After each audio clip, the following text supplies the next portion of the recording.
All right. I think we'll get going. I don't want to fall too far behind. I'm sure there'll be more people trickling in, so I appreciate that.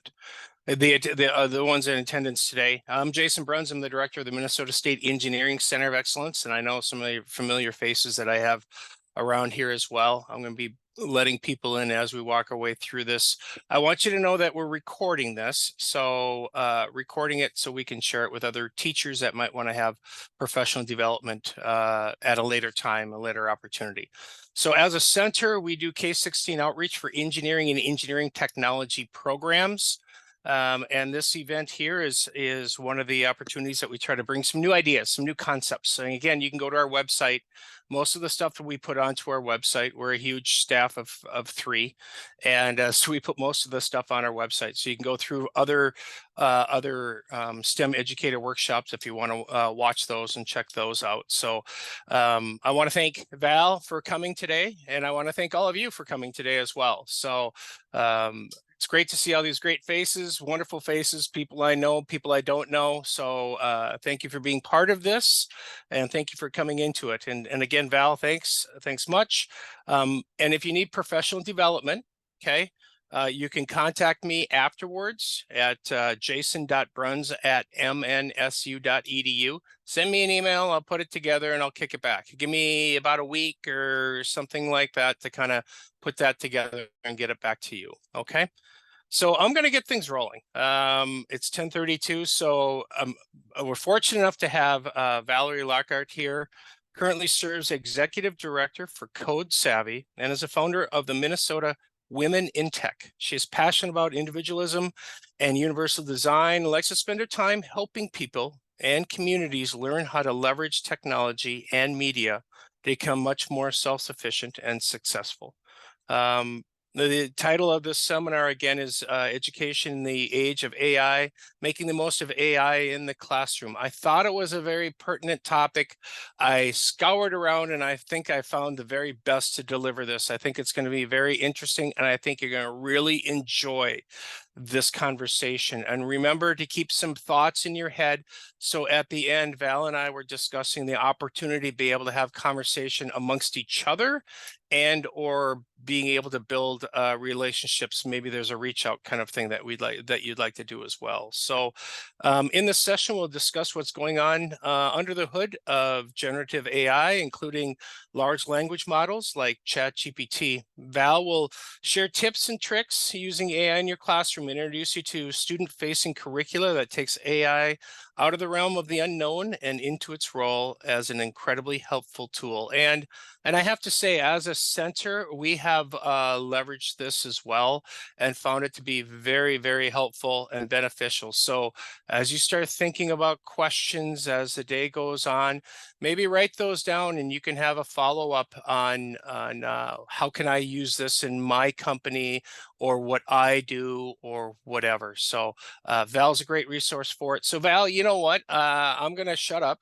and I'm going to let you take control. And All right. should there be any concerns or questions, I'll man the chat on the backside as well here. So whatever support I can do, I'm here for it. So thank you very Awesome. much, and I'll hand it over to Val. Cool. Thank you, Jason, so much. It's as always fun to work with you. I'm super glad to be here and glad to see everybody this morning. Let me get this rolling for us. So, as Jason said, my name is Valerie Lockhart. I'm the executive director of Code Savvy. This is our 10th year as a nonprofit that is focused on inclusive computer science education. We do that through a number of programs that work with both students and teachers to help them integrate computer science into their classrooms and make it more accessible and more inclusive for everybody. So today we're going to be talking about AI and how it's impacting education and how you can use it and how to better use it if you're already doing some. So that said, if you could in the chat, maybe just let me know if you're already dabbling with AI and your work processes, kind of what your experience level is with it. That'll help me get an idea of what we can get into today. For those of you who are already exploring it, already using it in some cases. Some of this might be a little redundant, because what I really want to do today is give you a better understanding of how AI actually works. And then, as Jason said, go into some tips and tricks for how you can use it as an assistant for yourself. And then at the end, I will share my slides so that you have access to a bunch of resources that you can lean into and really dig into, because there's a ton of stuff out there, as I'm sure you're inundated by information all the time. So those are really the outcomes I'd love to get to today. Just having everybody have a better understanding of what's going on, because it can be a little overwhelming at times. So it looks like a little bit of awareness. Some people are using it a little bit, but very limited. So we'll start at the beginning. The main thing I want to talk about first is just why. Why should we be looking at AI? Why should we be concerned about teaching our students how it works? And then the number one reason is that it's going to be infiltrating every industry. So no matter what field they're going into, having these skills is incredibly critical. This slide talks a little bit about specific AI jobs, but when you think about it, these are big numbers, right? 1 million new jobs in just a couple of years. But when you think about every industry, that those numbers get even more substantial. And so because it's such a leverage and such a tool that we can use, it really is cross all industries.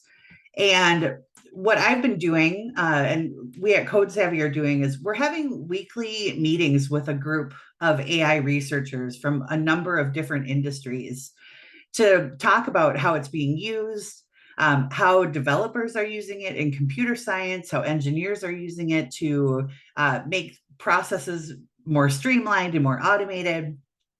There's a lot happening, but what's awesome to me is that it's not new. Like, this isn't something new that, it seems like it's coming out of nowhere, but it's really a technology that has been evolving for many years, and we'll get into that a little bit more.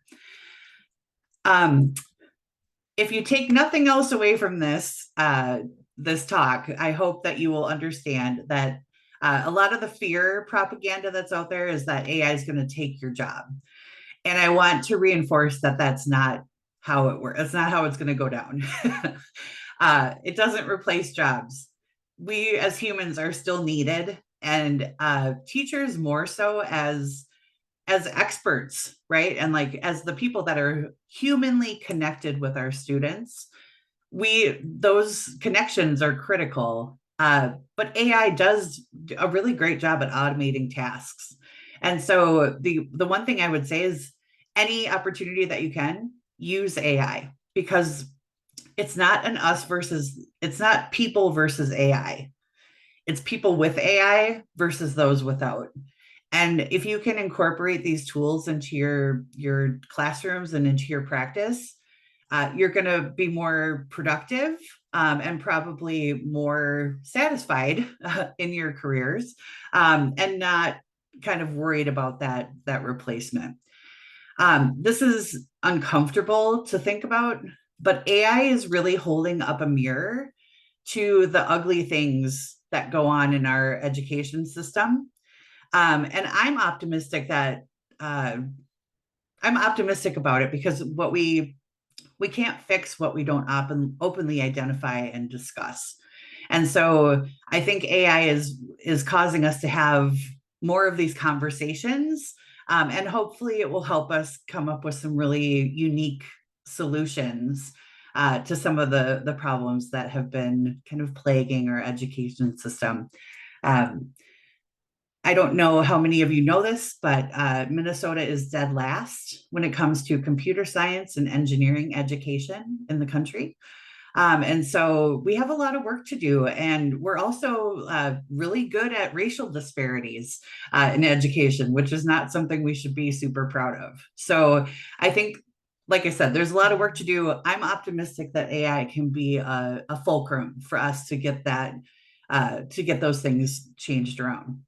Take us from last to first, if you will.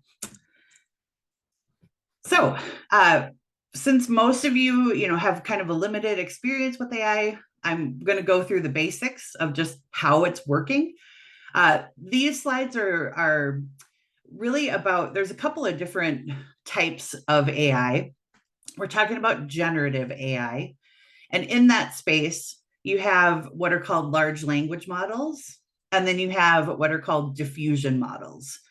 We're going to talk a lot more about large language models today because that is the bulk of what we're seeing in the marketplace. It's your ChatGPT, it's your Claude, it's, the Bard from Google, or now it's called Gemini. Those are large language models. And so all of them, no matter what kind of face gets put on them, all of them work the same general way. And how that is you as the user give it an input, which we call a prompt. That prompt then is taken and it's analyzed against all of the other data that is in the data set that it's been trained on. From that, it does some calculations and some linear algebra for those mathematics people out there. And it updates its model and it predicts what the most likely output would be based on the context of what you're asking. And so that's the output that would come out would be that most probable. You can then take that output and bring it back in and use it as a prompt. And that process is called recursion. And so this whole flow of information is what ChatGPT and these large language models are doing when we type things into them.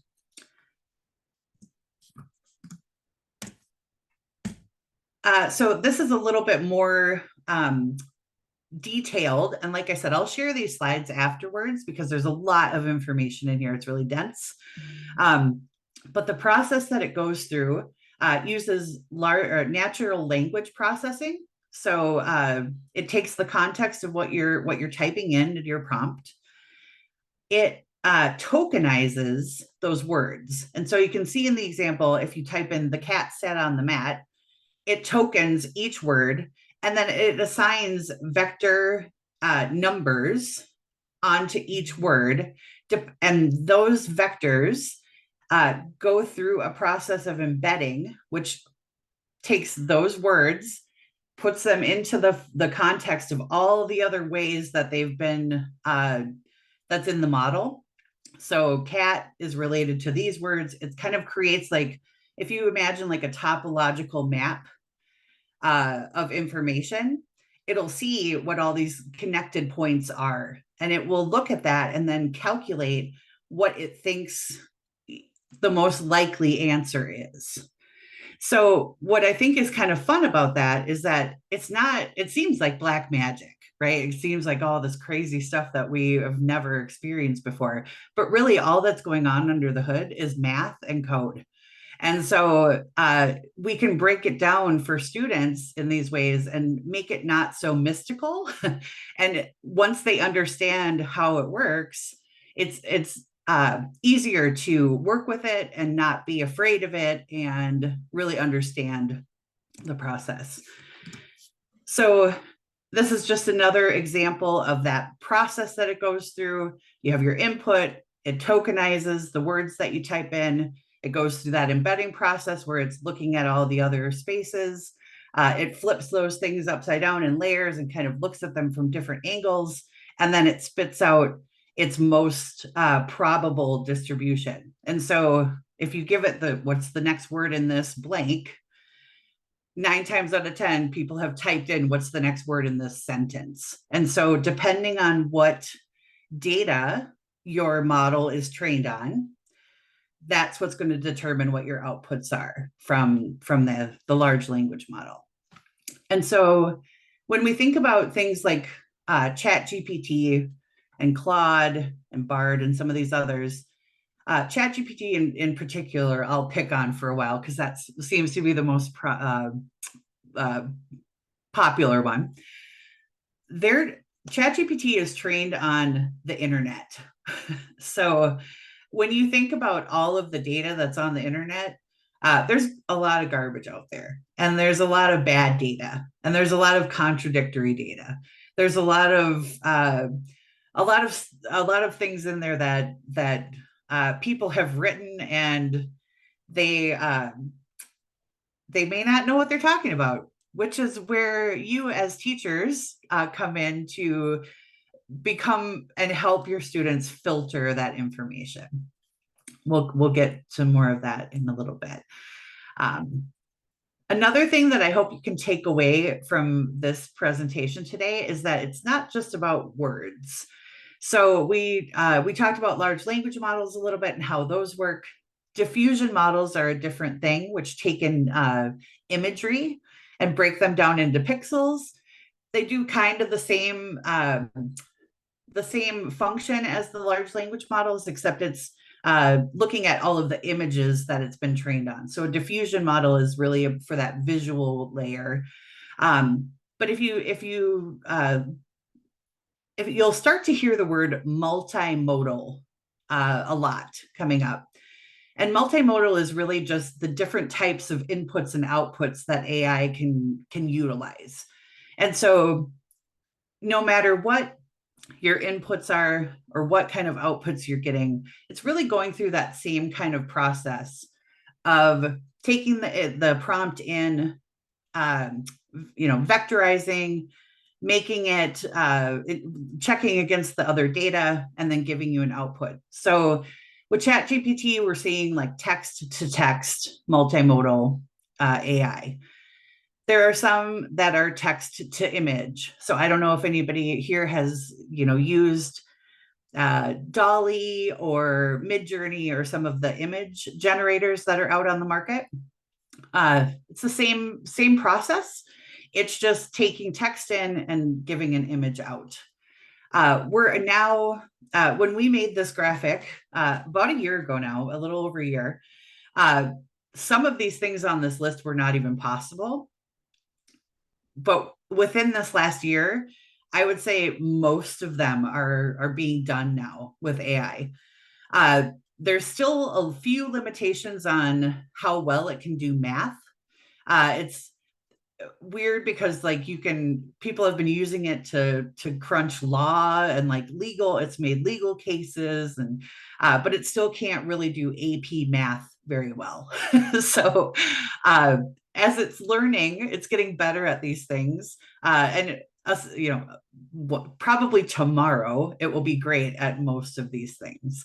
It's moving fast because so many people are using it and putting data in, and it's training.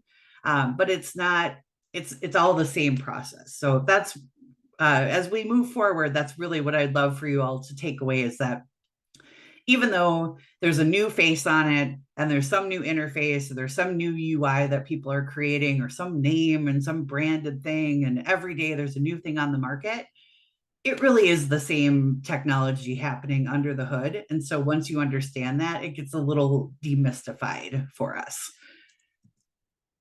That brings us to this timeline.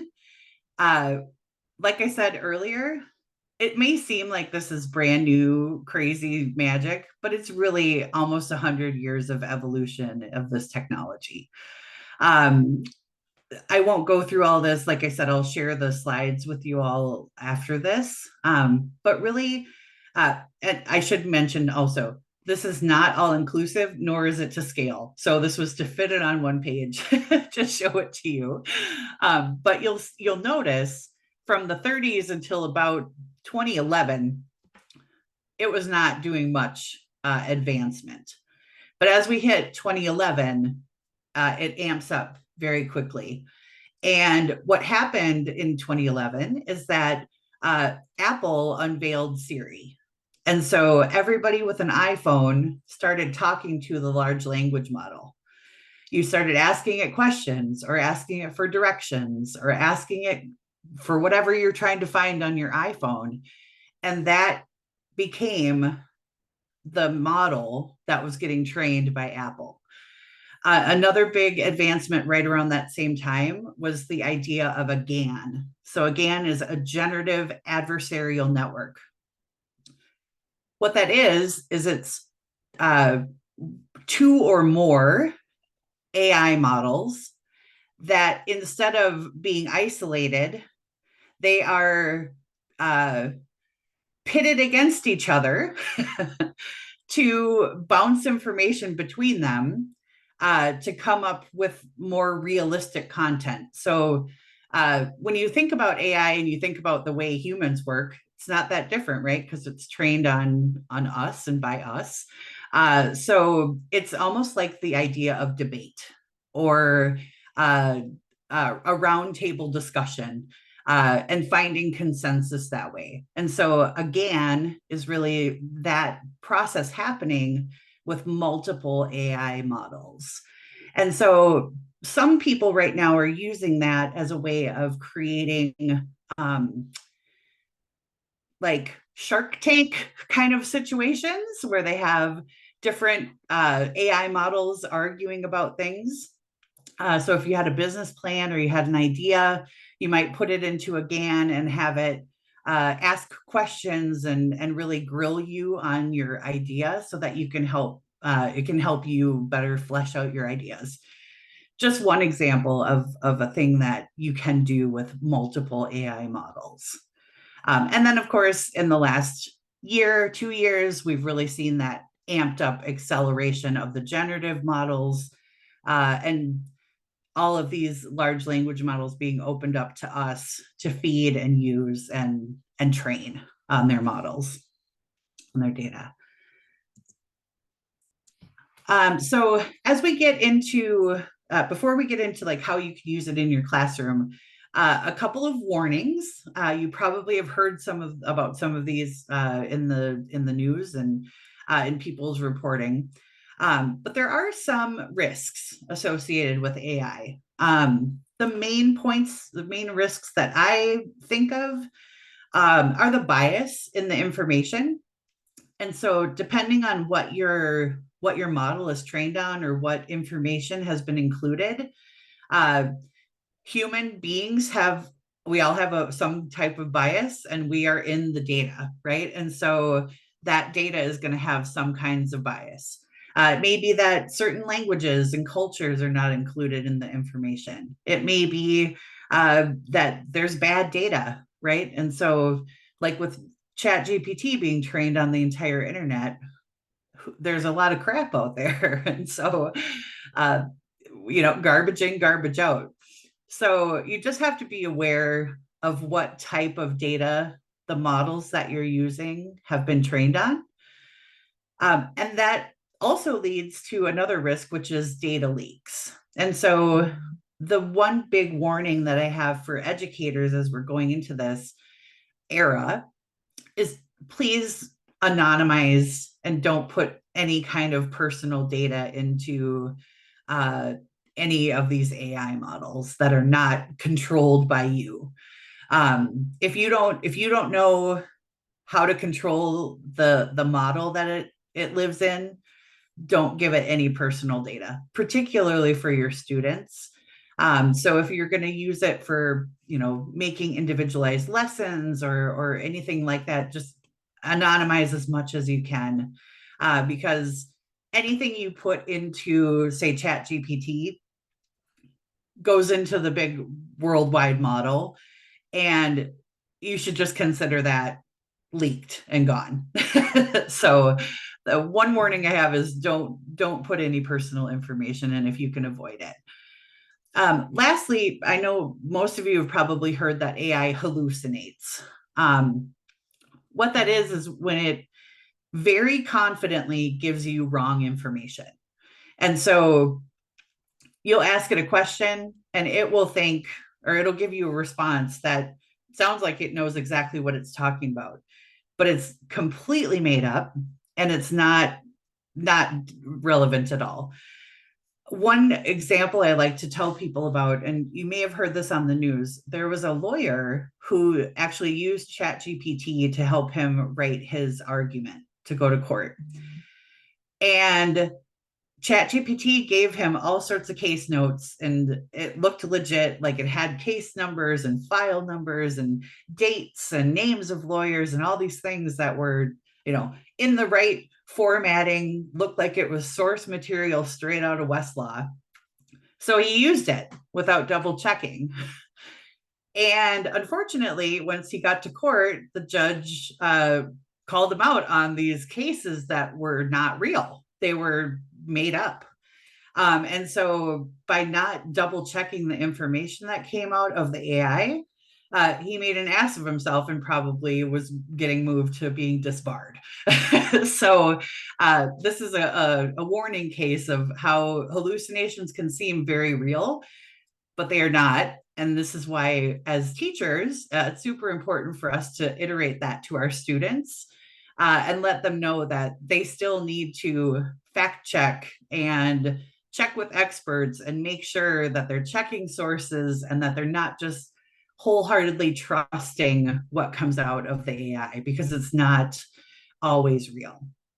And so those are things to think about as you start to use it more and as it becomes more commonplace in our practices. But luckily, there are some ways that we can avoid. We're not going to always like wholly avoid those things, but we can minimize their occurrence by doing some work. So everybody here probably has an opinion about using AI in education. I brought this in because the Harvard Business Review is doing kind of a study, and they've identified. They put it into sports analogy, but they've identified kind of a spectrum that teachers fall on.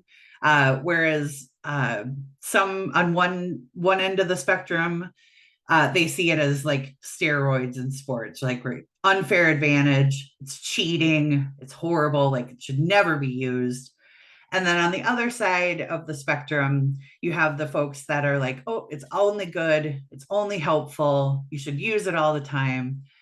I would challenge you today to think about where you are on this spectrum. And my suggestion would be to find your way to the middle so that you're not on one side of that or the other. It's not all bad and it's not all good, but there are ways that we can use it and there are ways that we can incorporate it into our processes that make it both a dangerous, helpful assistant, which is kind of the world we live in as human beings anyway. And so that was just a quick thing that I thought was interesting that they're coming out with from Microsoft and Harvard Business Review. So on that topic, I have been working with some folks at MTN, which is the Minnesota Tech Network. And I've adopted their idea of kind of the AI safety standard. So every state is coming out right now with like 300 pages of standards and rules and how schools should be using these, using AI. Nobody's going to read through 300 pages of legalese from school departments, right? And so they MTN created this graphic and I like it and I think it's a good standard to go by. So this is what I've adopted. AI should never have access to kids. There should always be a filter of a human being, a trained human being in between.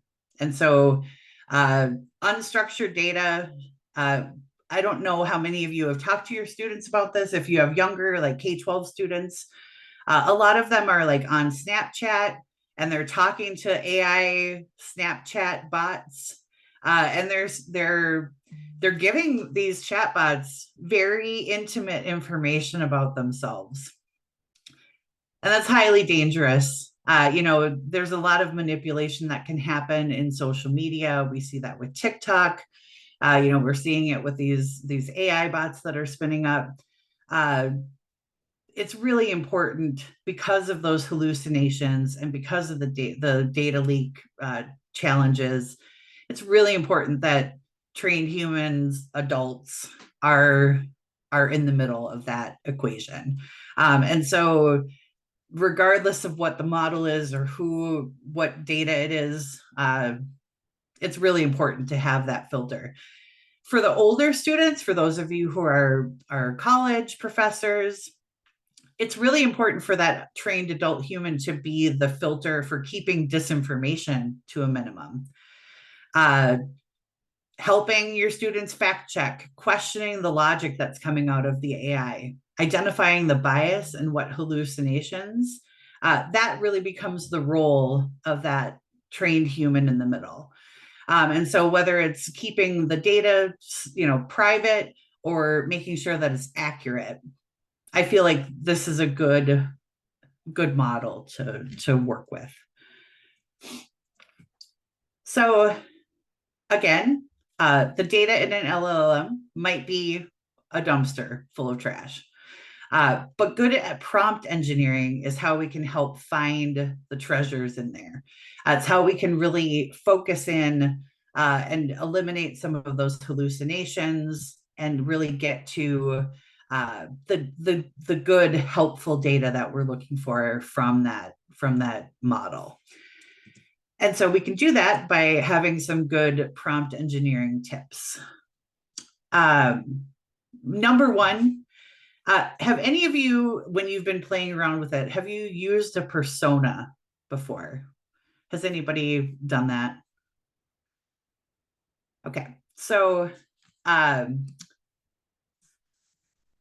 idea of a persona is you tell the AI what role you want it to play in looking at the information and what it's going to give back to you.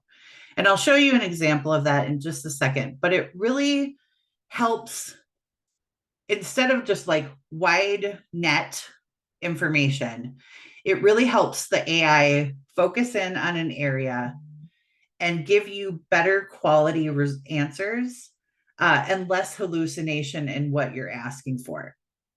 It lets you like set the context for what you're looking for and put some guardrails up. And so it's not going to eliminate the hallucination, but it will help filter it. And so I'll skip ahead just a minute to show you kind of the example.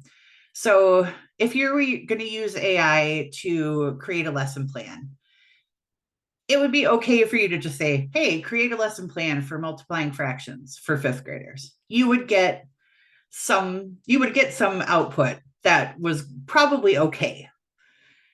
But a better way to do that would be to say, you're an expert mathematician and teacher skilled in universal design.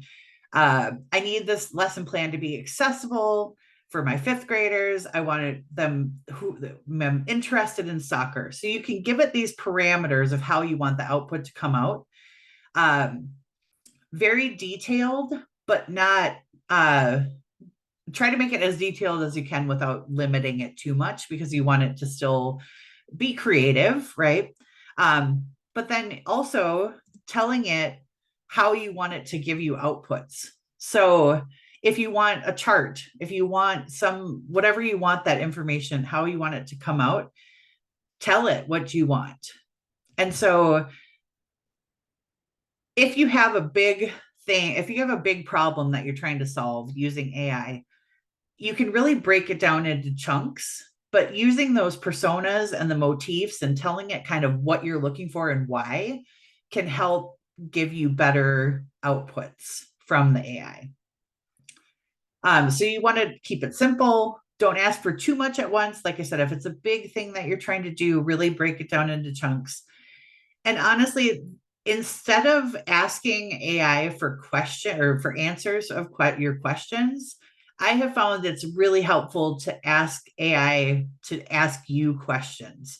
So using it as a brainstorming tool versus using it as a know-all, end-all, be-all, know-it-all that gives you the answers, which is another reason we need to teach kids that and our students that, because they're automatically going to use it to just ask questions and think that the answers are right. And so some of these tips are helpful for the students to learn how to use it as a tool versus a crutch. And so using personas and motifs is one of the most important ways that we can limit those bad outputs.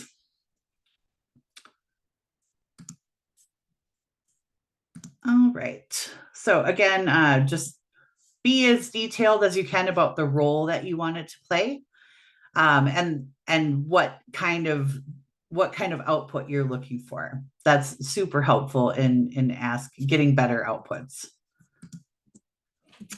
This is just another kind of visualization of that process. I know in ChatGPT 4 and some of the other models, you can upload data. So you can upload spreadsheets, you can upload your quizzes, you can upload essays, and it uses that and holds it in context for the prompt that you give it. And so if you have essays that other students have written, you might anonymize those and upload them as examples for the LLM to look against. So it'll take the information that it has in its model already. It'll add whatever you've uploaded, and then it will process or analyze against both of those things. So giving it a persona, giving it other data to look at and compare off of, those supporting documentation really eliminates a lot of that bad data coming out of the responses. And so in this example, if you're creating a lesson plan, it can really help you get better information into that lesson plan and have less editing to do on the back end. And so just some good practices to use. So the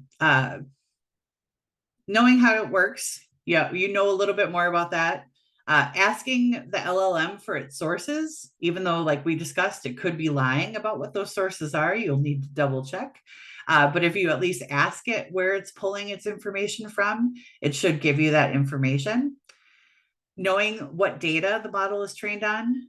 One thing I hadn't mentioned that we should probably talk about is in industry right now, there's a lot of companies that are starting their own LLMs. And so they're taking kind of their internal organizational data and they're creating a model based on just that. And so it's not the internet, it's not any exterior information. It's really their own closed data model. One example is some of the health companies are using anonymized patient data and running AI against it to find patterns of cancers and certain diagnoses. And so they're looking at some of these things. So in the very near future, I think it's going to be very common for companies and organizations to have their own models. And I think eventually we're going to get to the point where we as humans have our own individual personalized AIs that have the data that we feed them. That probably sounds like science fiction, but I think we're closer to that than we know. But just to keep that in mind, know the model that you're working with, know what data it's been trained on, know that if there's a lot of garbage in there, it's more important to do those filters and to really drill down and focus those points. And then again, anonymize any data that you can, particularly student data, whenever you're putting anything into like public facing LLMs. And there's something new on the market every day. You're not going to be able to keep up. But just know that under the hood, it's all the same kind of technology. It's the same workings. And so even though it's got a fancy wrapper on it, it's probably the same chocolate bar as everybody else. Just knowing what those differences are is super important. So before I go into resources and like kind of what we've been doing with it, are there any that was a lot of data. So I just dumped a whole lot on you. Are there any questions, or anybody have anything that's coming to mind that they want to talk about as it relates to all of that? You can feel free to take yourself off mute, or put it in the chat, whatever you want to do.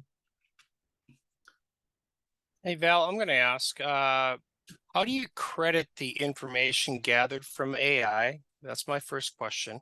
Yeah. And my second question is there an AI certification training program for adults to act as a filter, or teachers to act as a filter? So those are the two questions I have for Yeah. you. So I know for the sourcing, I think there's probably some best practices around that are being developed.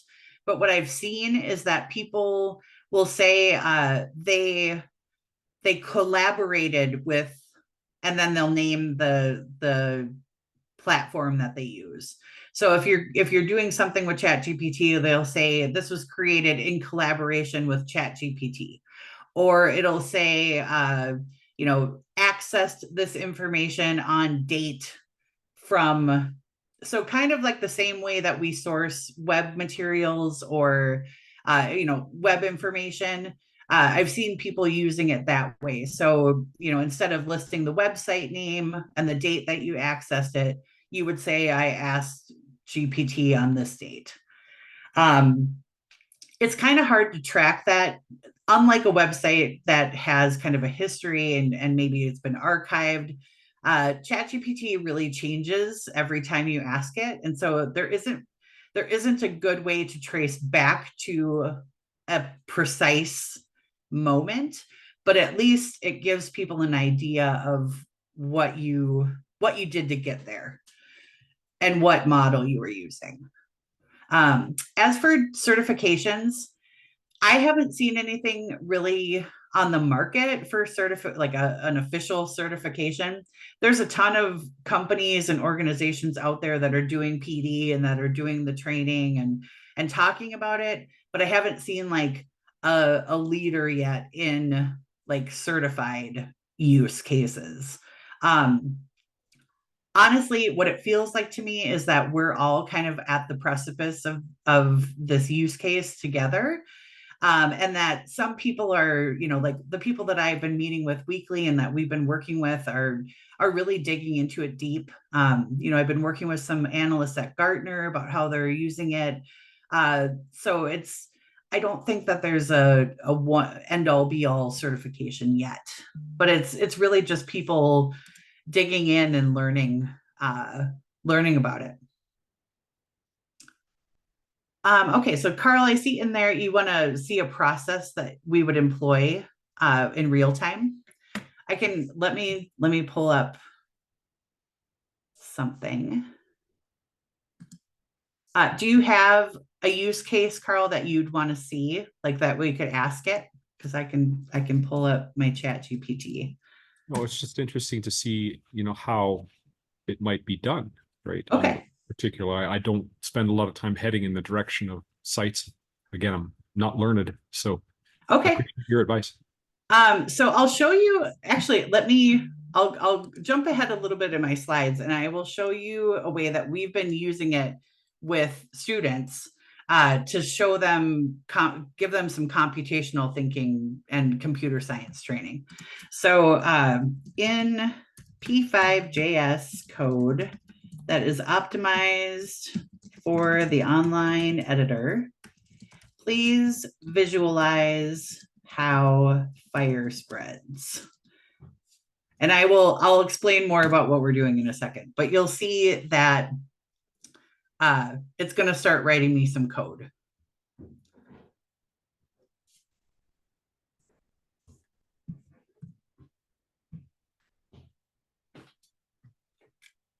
It's moving a little slow today. So to explain a little bit about this, we have a program called Create through Code Savvy that has these little flashcards that are computational, robotics, engineering, arts, technology, and energy topics.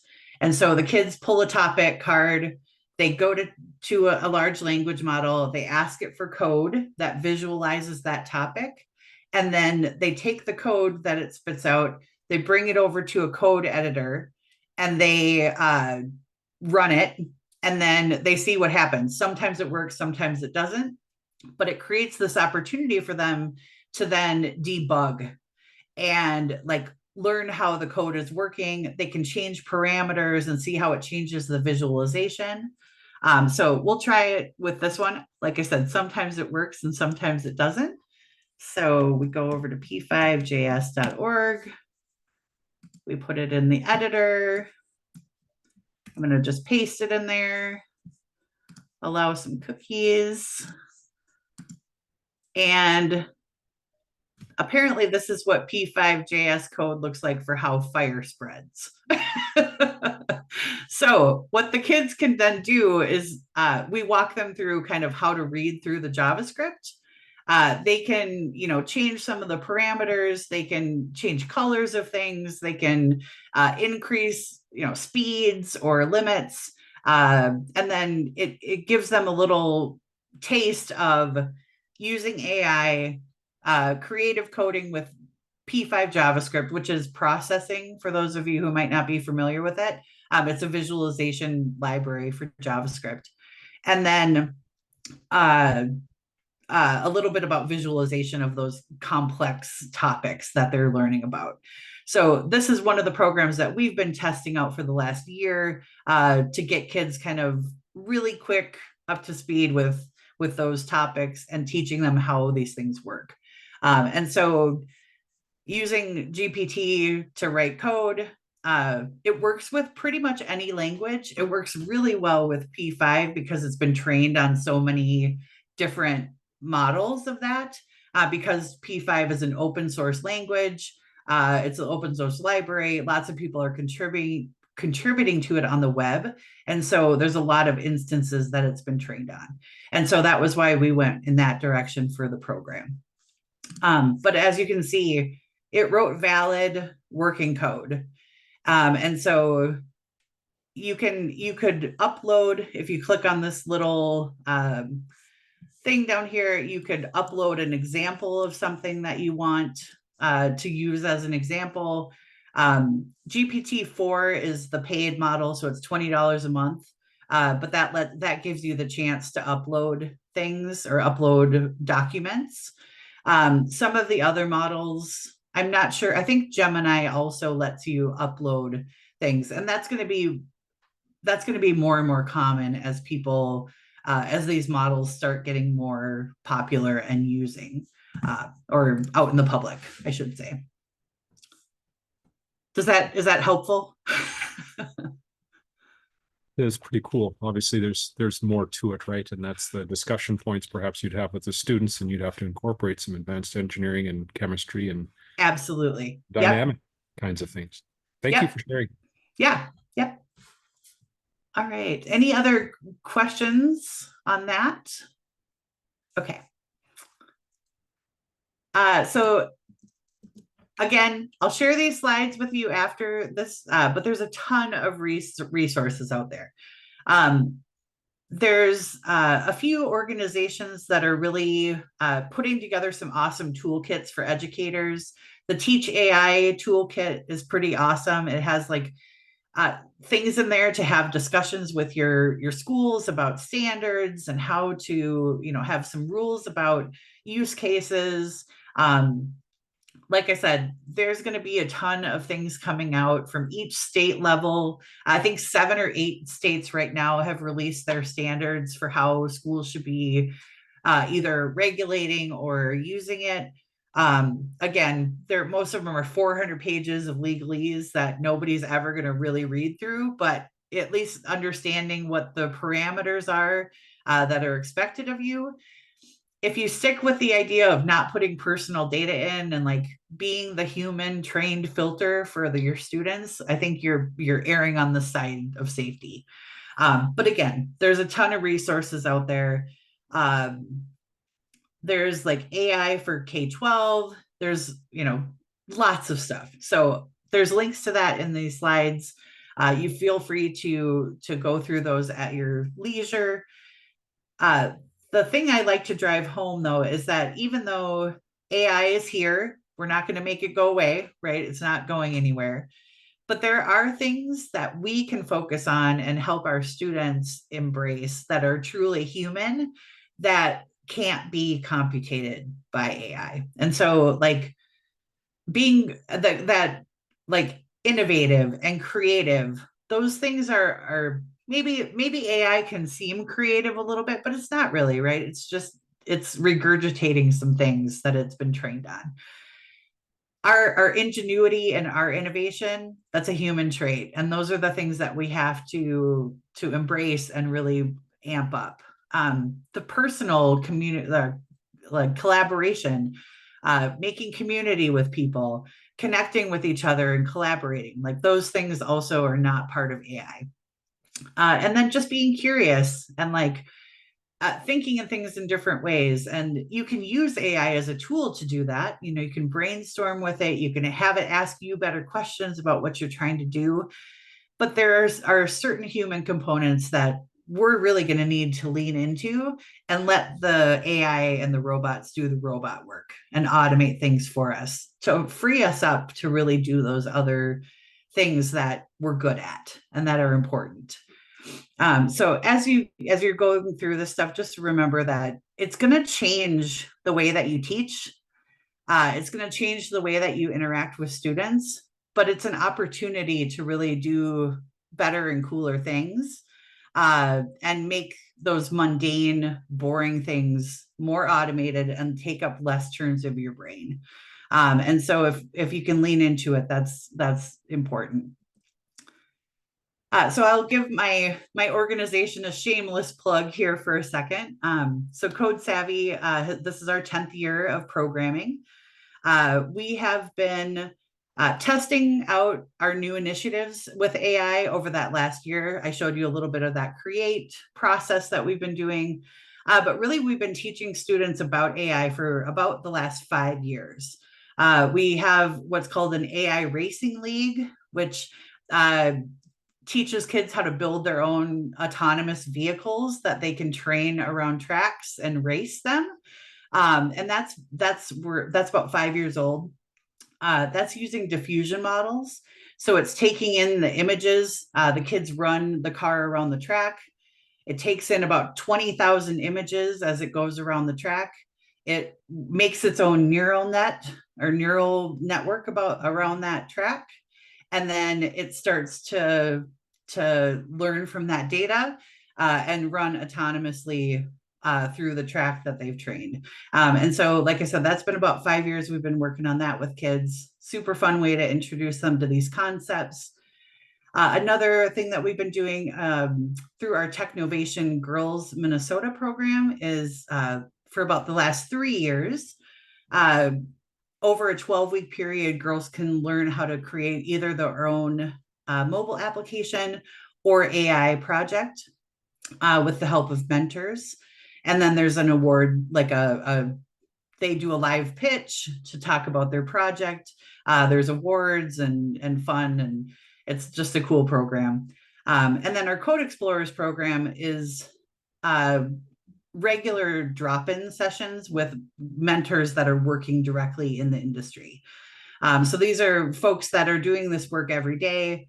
We have a huge ecosystem in Minnesota of very smart people who really want to give back to students. And so our Code Explorer sessions really connect them and let them plug in to those people and explore new technologies and platforms and that. So if anybody ever needs a resource, we're a nonprofit, all of our programming is free to participants. We just need more kids to plug in and learn this stuff.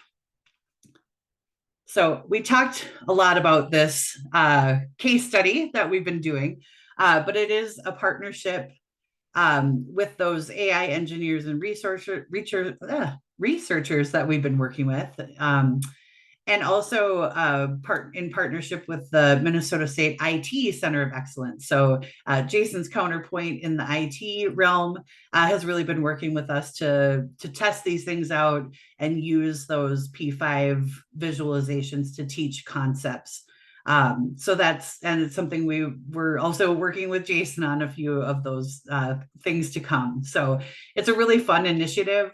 It's been awesome to see people of all ages use these things to like generate their first lines of code, especially if they've never been able to do it before. Just the excitement and the joy that happens, and the dopamine that they get out of it is contagious. So I love using these as tools for kids to learn.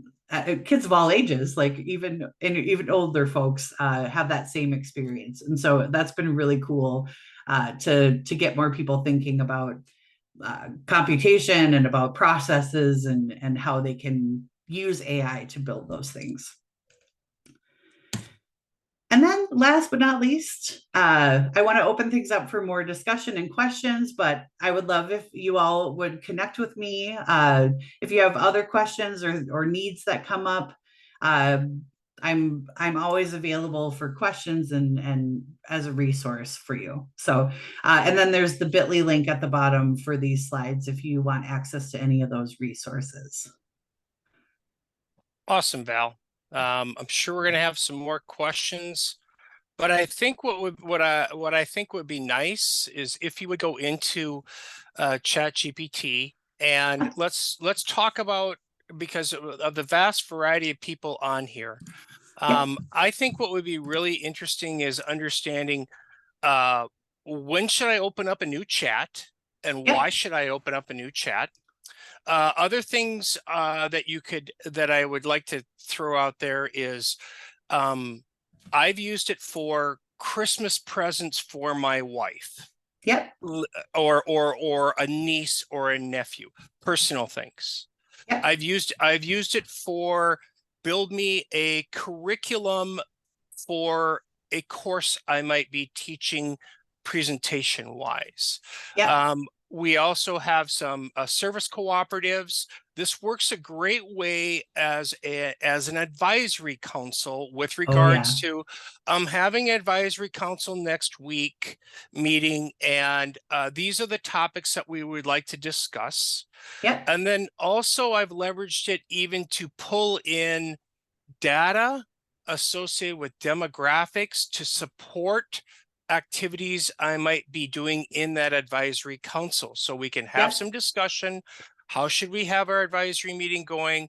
And then also, like I mentioned, even like give me a classroom activity or a lesson plan. My favorite has always been your Albert Einstein explain the theory of relativity in 2 sentences.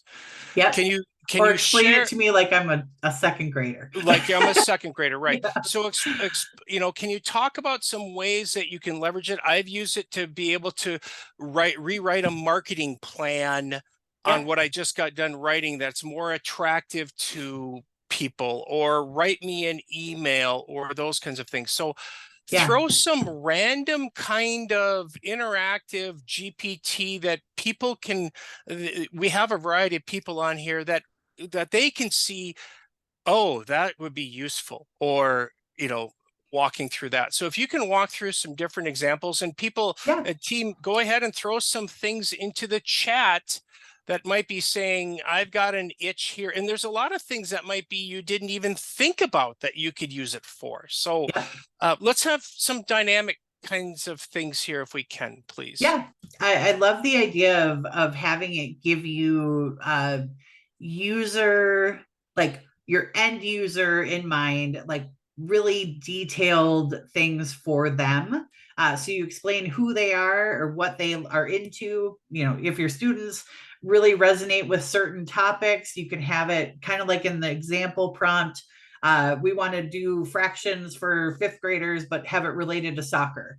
And so things like that are super great to use it for personalization, and really making it individualized for people. So does anybody have an example they'd want to see?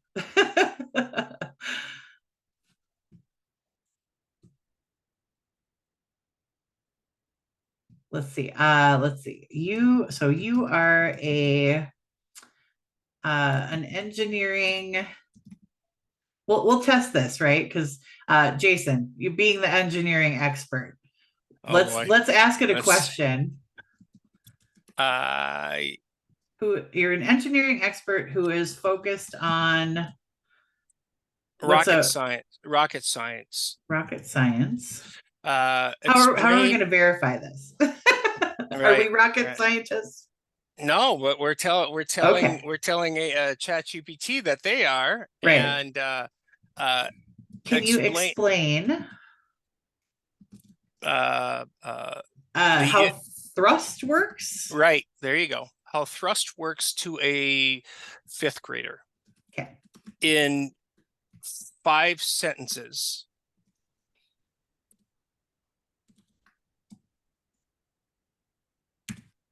Okay, I think I misspelled that, but whatever. All right, so it says, imagine you're holding a big balloon filled with air. When you let go of the balloon, air rushes out of the opening. The balloon zooms in the opposite direction. This happens because of a rule called action and reaction. The air pushing out is the action, and then balloon moving is the reaction. In rocket science, thrust works the same way, but with rocket fuel instead of air. When the fuel burns and shoots out the back of the rocket, it pushes the rocket forward into space. So one way that I have used this, because I do a lot with like multimedia communications, right? So I'm always creating videos or things like that. So I have used this instances like this to take those 5 sentences and then write a script. So I'm going to ask it, can you take that answer and create a video script out of it for me? So then it will give me some ideas of how we could visualize that scenario. So it says, oh, it's going to be an animation of a cartoon character holding a big colorful balloon. It gives us some script of what the characters could say. It gives us some scenes, like how we could put images we could put in those scenes. And then I could take this and either, if I know somebody who's an animator or I feel like drawing stick figures myself, I could create that video to explain that topic to the student in a way that resonates with them. So now tell it that you would like to have a 1-hour summer camp activity to create a lesson plan to teach this topic to 5th graders with activities, right? 5th graders with hands-on project-based learning.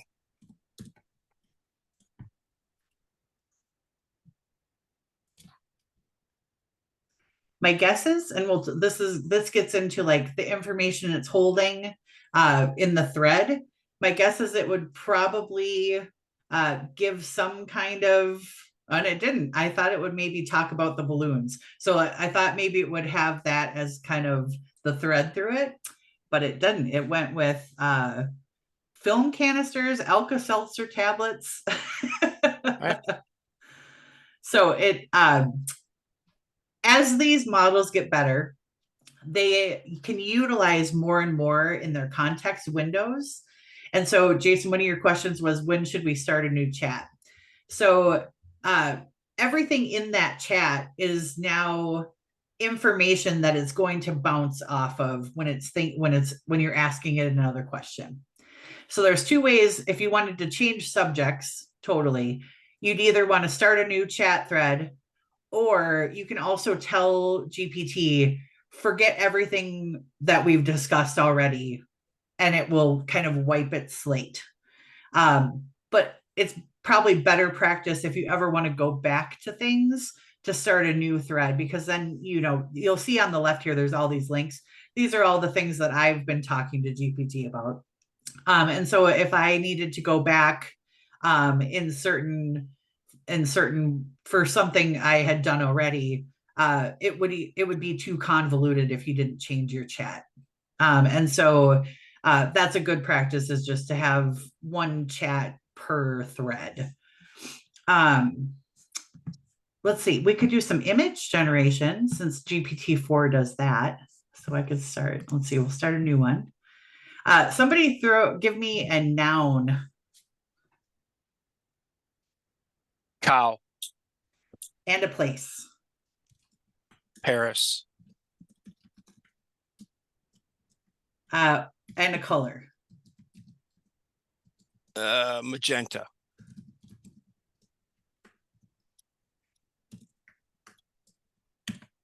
All right, we'll see how Dolly does with a cow in Paris wearing a magenta hat with flowers on it.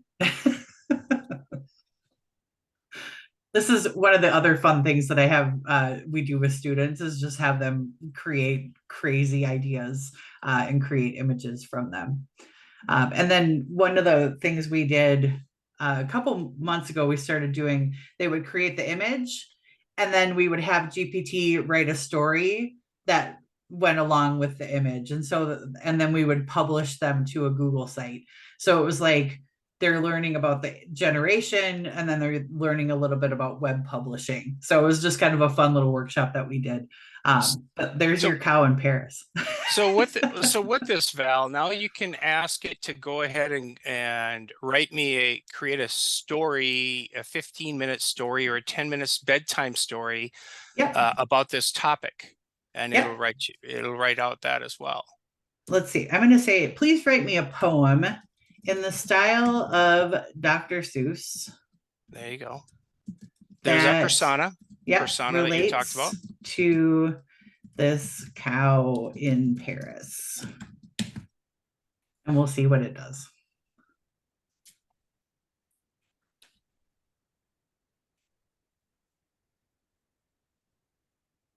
So I'll talk, while it's writing its poem, I'll talk to you guys a little bit about the diffusion model and how that works.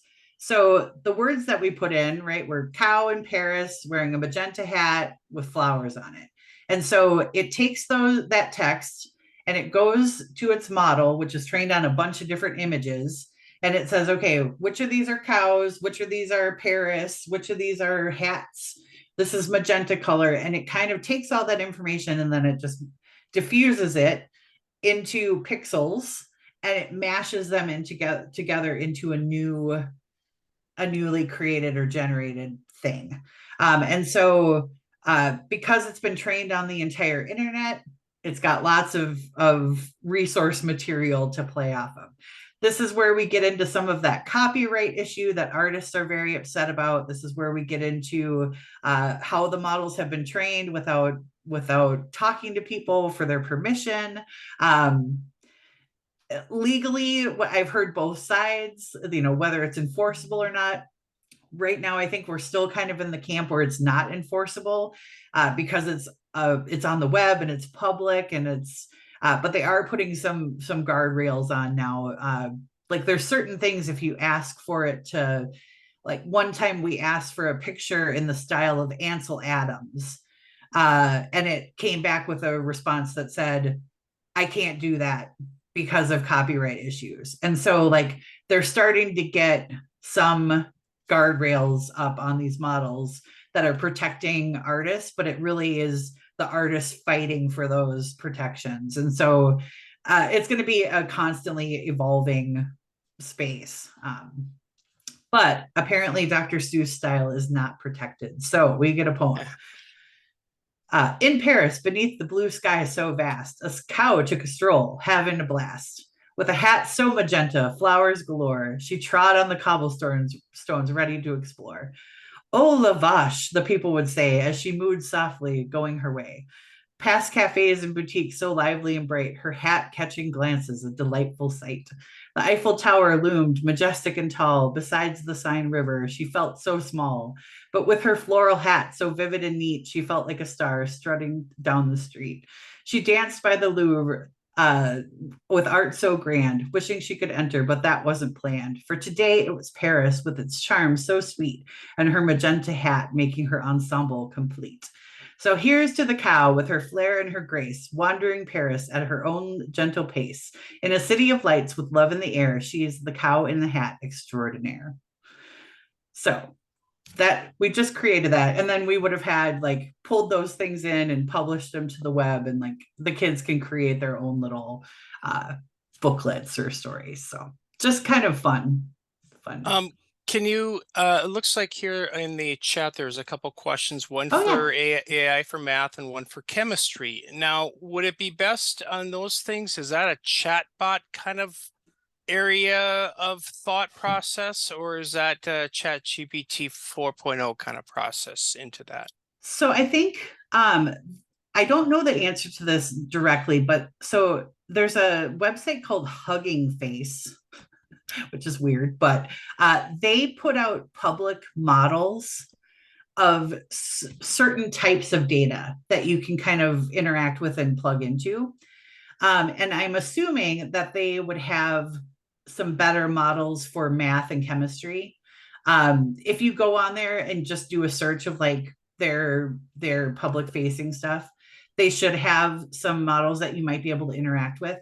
You could always use GPT, but just remember that there's probably going to be, you'll probably really want to double check the things that are coming out of it to make sure that it's relevant and it's not hallucinating, because math particularly is one of those things that it's not, the higher level math, not super great at giving you correct responses right out of the gate. So it might, for brainstorming ideas or lesson plans, I would say go for it, because if you're not looking for answers, it's probably pretty legit. But it'll be a good brainstorming tool to help you with maybe more relatable metaphors or relatable ways to teach those complex topics. The other thing that we've been doing is we have, some cards that relate to those topics that are prompts for the coding piece of it. So we call those micro simulations. And so creating little micro sims around those topics kind of is a way that you can visualize it and teach it without it just being boring. Right. Have you ever used it like for something mathematical, like say introduce probability, to a middle schooler or college? Or I haven't, but let's see what it does. I'm just gonna ask or it. like a calculus one kind of question or something like that. Yeah. Thank you. Yeah. Let's see. You are a mathematics instructor for high school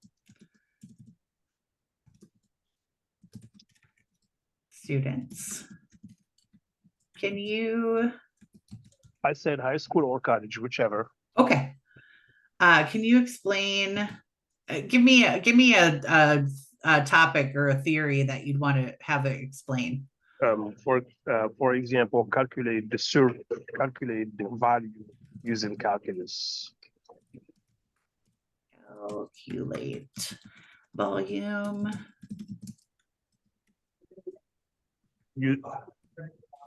Using integration, to be more precise, using the integral. Using integrals. Yeah.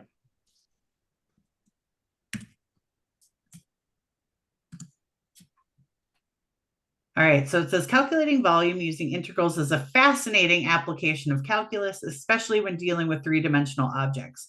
This process is typically used when the shapes are not regular and cannot be easily calculated with simple geometric formulas. So then it's giving us the disk method and the shell method. And it is explaining what those two things are, and then giving us the formulas.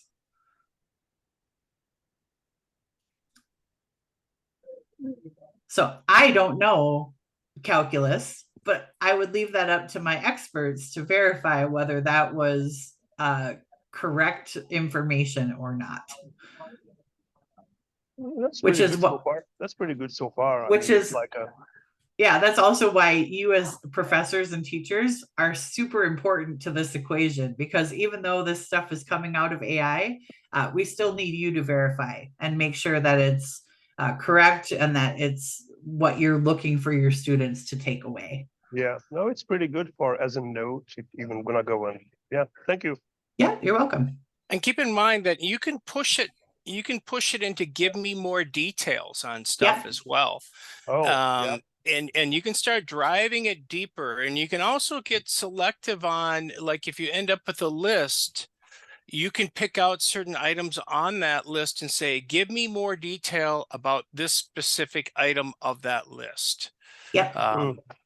So you can start driving a little bit more depth. How you frame, again, engineer that question ends up being ways that you can manipulate how you get your results, and you start getting good on engineering the question as it correlates to start thinking about words like if you want lesson plan, project-based, problem-based, really think about that, how you want that educational content to come out from it, and play with different words with it.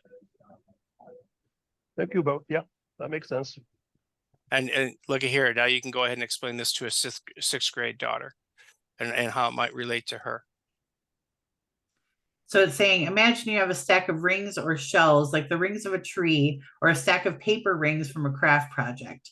If you were to stack these rings on top of each other from the smallest at the top to the largest at the bottom, you'd end up creating a shape that looks like a bit of a vase or a lampshade. The shell method helps us figure out how much space is inside that vase or lampshade by looking at each individual ring's contribution to the whole volume. So it gives it in a different kind of context. And then it's also showing us how we would visualize that for that learner. So, and I have a question here. Like go ahead. now, if because I'm not sure. I mean, people are at different levels, but like for me, I've never used AI before. Yeah. So for me, I'm like trying to get myself familiar with this stuff. Yeah. And my question right now would be like, if I'm with an institution, if I want to start venturing into doing this in the classroom, for example, just like step by step, am I gonna have to do that with the institution permission, or I can just volunteer to do that individually, personally?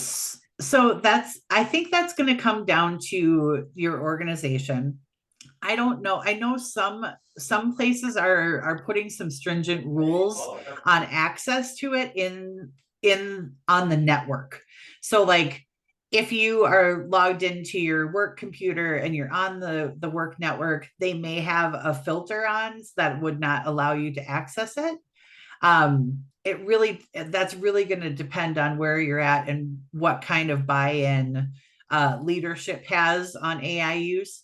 There are some organizations that are it's very open and like they're letting it on campus and they're allowing anybody to use it. And so it really is a personalized thing. But most of the teachers that I know that are using it use it on their own personal devices and use it as a personal tool for them to create their own lesson plans and plans for their classroom. So it really depends on where you're at and what kinds of how strict they are. But most people that I know and most students are just using it on their personal devices. Can you also we're going to start seeing more of this as well, the magical word of a chat bot. Yes. Can you share with the team or with the group when they see a chat bot, what does it mean? What is it about? So they can start connecting with maybe chatbots might align more with what they're trying to do or something like that. So could you please share a little bit about that? Yeah, so a chatbot is a language model. It's an AI model that is trained on certain data. You see it more commonly. I mean, we've all engaged with them. When you go on a website, they pop up in the corner. They want you to ask your question. So basically what it is doing is when you go and ask your question in the chatbot, it goes and it looks at all of the documentation, like a frequently asked question or a document, or what information that company or that website has put together. It goes and looks at all that data and it sees, like, does this fit in contextually with any of these other things that I know? And so it will do that same process that we talked about. It'll analyze that and it will give you the most probable answer that fits the question that you're asking it. If it doesn't know that answer, if it's something brand new, it might ask you a question. So it starts engaging with you to get a little more information and to start digging in a little bit about what it is that you're actually looking for.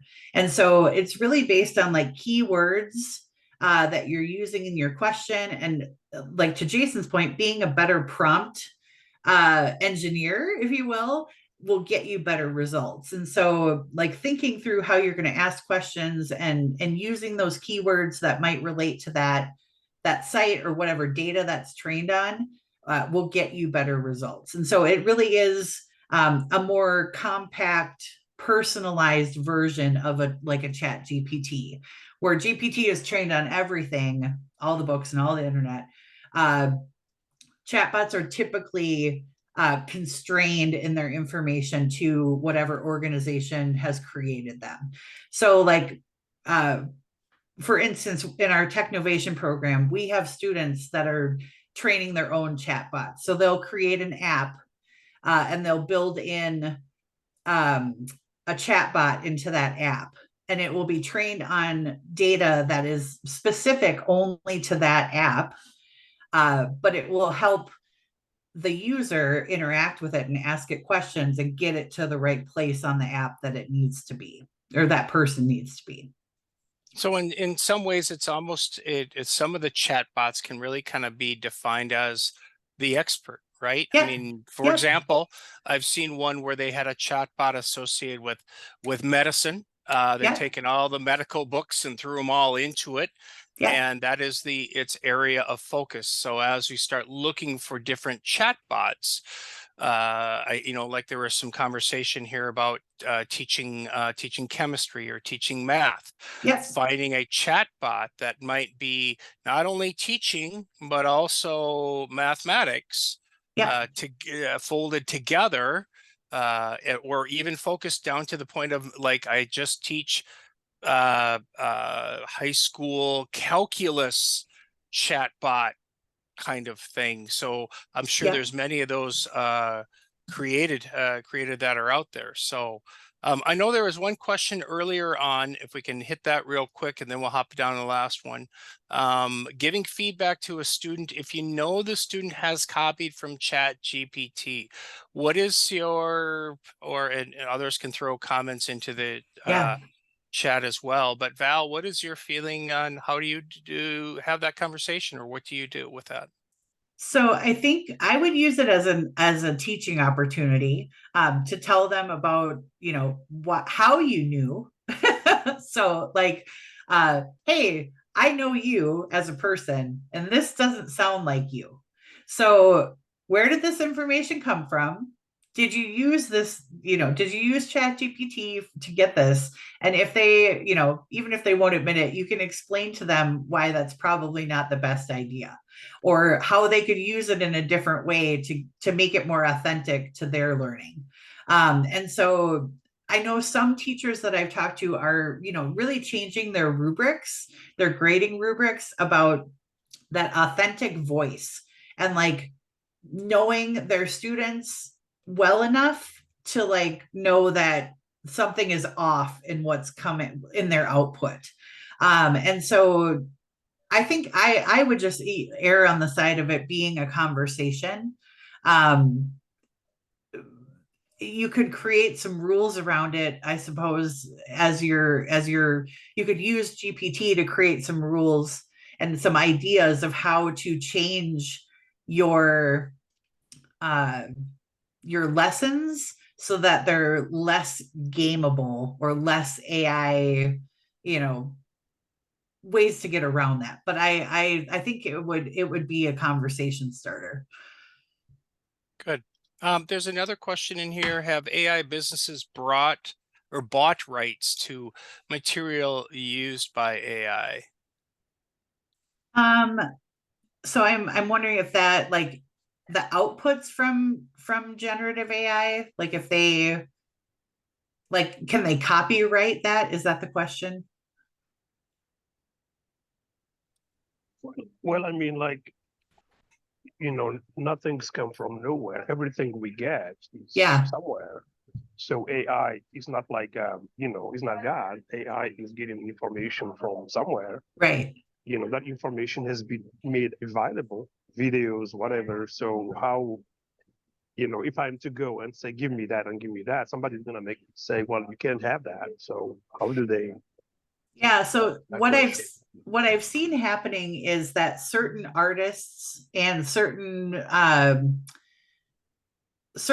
creators have been suing the large language model holder. So like OpenAI has ChatGPT.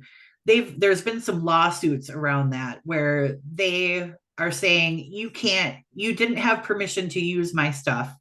And so any occurrence of my information in your databank needs to be deleted and taken out. And so, kind of like I talked about with that Ansel Adams reference, like, because I asked specifically for that, it came back with an answer that was like, nope, we can't do it. But that said, if I would have described it in a different way, I probably would have gotten, like, if I would have said a black and white photo with very high contrast and moody lighting, and like, if I would have described those things in a different way, it probably would have given me something like Ansel Adams photography. So, like, it really comes down to how you're asking the questions. And the lawyers that I've talked to have they're of the consensus that it's going to be really hard to enforce any kind of copyright that's coming out of AI because of the nature of it. And the example that I was given was like, if you asked ChatGPT to write a song in the style of Bob Dylan, and it wrote you some lyrics and you performed it and you sang it, Bob Dylan couldn't come back and say, that's my song, because technically it isn't.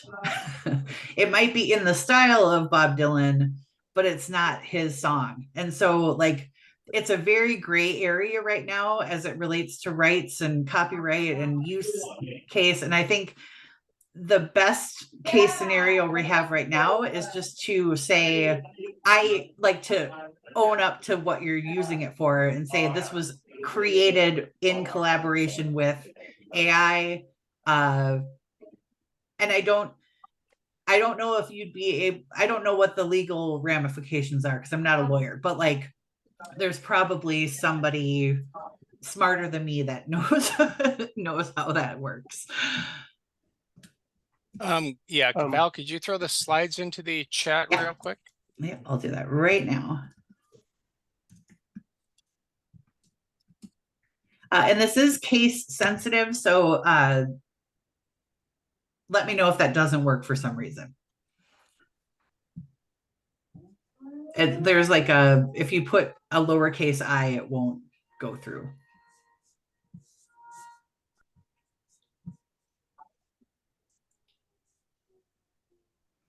Yep, seems like it came through. Good. All right, awesome.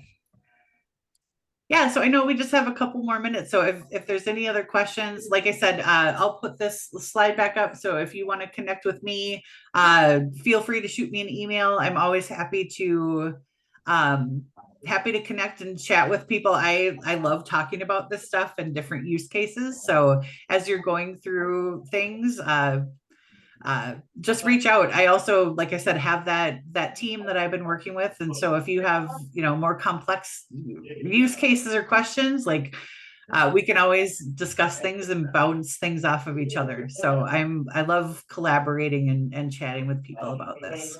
Well, good. Well, thank you, Val. This has been awesome. I'm about at the end of our time. So thank you, Val, for your time. And thank you, everybody, for participating. I think this is really pertinent. What it reminds me of is when I first came into industry, the internet came in and being able to do a search. And I think this is going to be with us and it's going to be with us for a long time. The question is, how are we going to leverage it? Because I think that's what we're going to be doing. So thank you all again. If you need PD, go ahead and send me an email. You should have my contact information. Should you have any other questions I can help and support you on, please reach out. And again, Val, thank you very much. Look for You're our welcome. fall, Anytime. Another event coming up this fall for a STEM Educator Workshop this fall. So probably sometime September or something like that. So have a great day. I got noon. Go have lunch. Thank you for all you do, and connect up with us any other time.